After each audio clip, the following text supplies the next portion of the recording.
Hey guys, so I want to do a quick little review here of the Nintendo Switch console and also the Legend of Zelda Breath of the Wind game. Yes, it's a bit late, obviously, this has been out for a couple of months now, but I just heard some good things about it and I wanted to check it out because I'm a big Zelda fan.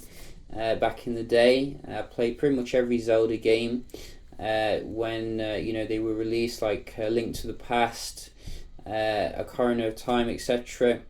So I want to see, how is this modern Zelda? Is it any good here?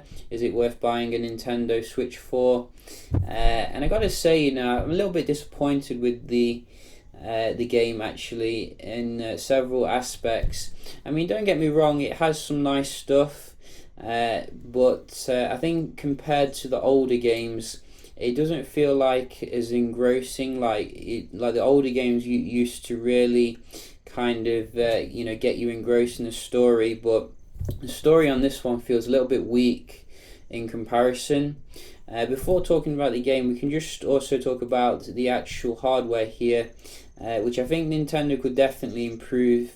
In terms of the hardware, I mean, we're getting, I think, 720p display here, with like LCD viewing angles, but it doesn't look like LCD. It actually looks like a TN kind of panel, like the old display. It doesn't look too bad head on, but when you come in from smartphones with like Quad HD, Super AMOLED displays, I think they could have definitely contracted out another company to build a nicer piece of hardware, because the hardware to me looks, with this massive kind of bezel, it looks kind of outdated in comparison to what you can get in terms of phones.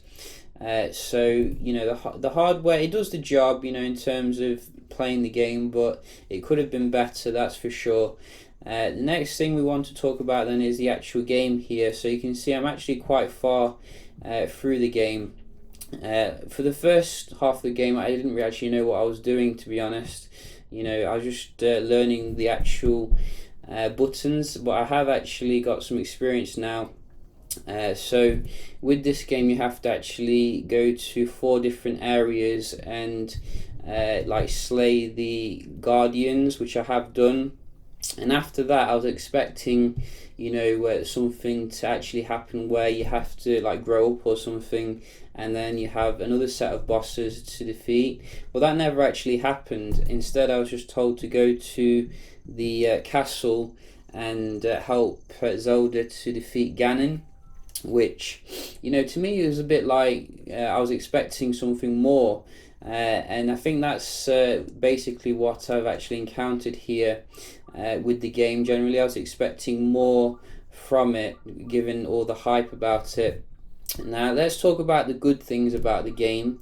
The first thing which I do enjoy actually is the when you use the paraglider thing. So, like when you're on like a cliff here, let's just go through this cave. I'd say the locales are pretty amazing actually. Really nice exploration game for those who like that. But that can be a double-edged sword here in terms of it can get quite boring going around the same thing. But this kind of thing here, where you like floating from one rock to another, is pretty amazing and never gets boring actually. A really enjoyable game mechanic this is. I think in terms of, it could have been a little bit better. I think like they could have implemented some interesting like techniques that you could do with your sword, but nevertheless it's a nice feature and I'll give them that. The next thing I do like is the cooking aspect to the game. So obviously when you need a pot or something, but when you do have a pot available, you can actually use like these ingredients to make different potions and food, etc. So it reminds me of some old school games actually, because you never know what you're going to make, and I think that the crafting experience is pretty good. Really. So those are the 2 things which I actually enjoy about the game. So not that many things really. I mean, the things I can talk about which I don't enjoy is the new shrine things, which has overtaken the dungeon like we used to have, like the dingy dungeons. The dingy dungeons you used to have on the older Zelda games are gone, and we have these like shrine things, which they all look the same, like they've just copied and pasted them all. They don't seem to have any like variation with them, and you go inside them, there's a puzzle, you beat the puzzle and you get like a spirit thing, compared to before where you'd go inside, you don't know what you're going to actually encounter, you're going to get different treasures, etc. Definitely preferred that one than what we're getting nowadays, so not really a fan of the shrine system.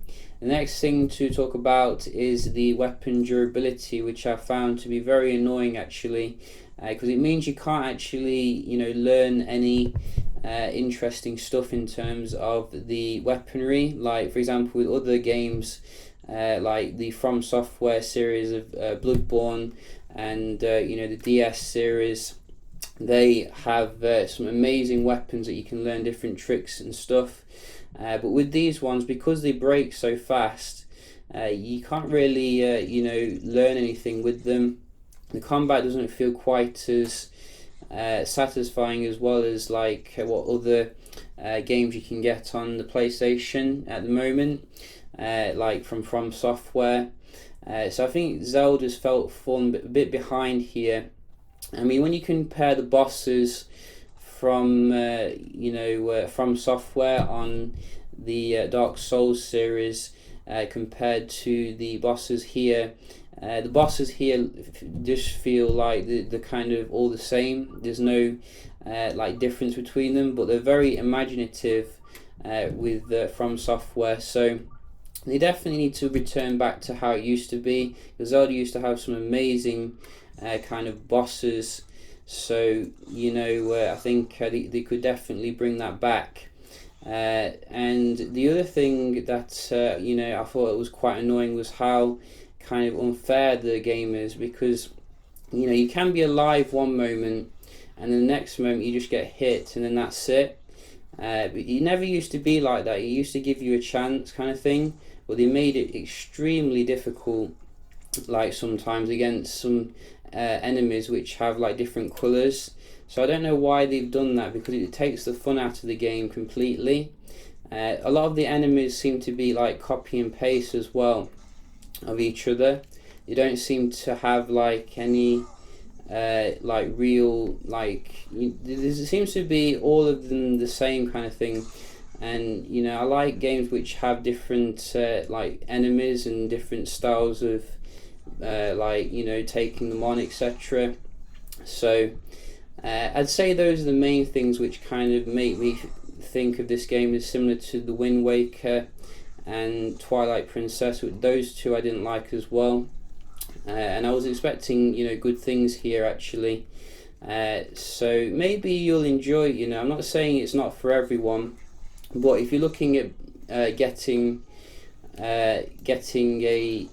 a Switch because of this game, I definitely recommend you try it out first, because obviously you're paying like €300 for the actual Switch and this game, and if you don't like it, you're stuck with something that you could have got yourself like a PlayStation or Xbox One, which could have had better games for you.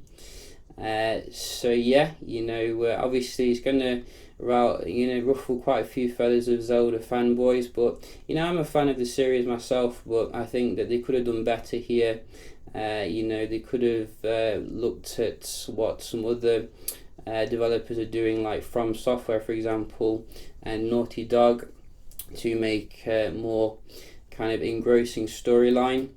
So yeah, just a quick little review here of the Nintendo Switch and the the Zelda Breath of the Wind. Obviously I do like to delve into gaming now and again, and I hope you found it helpful, and I'll see you in the next one.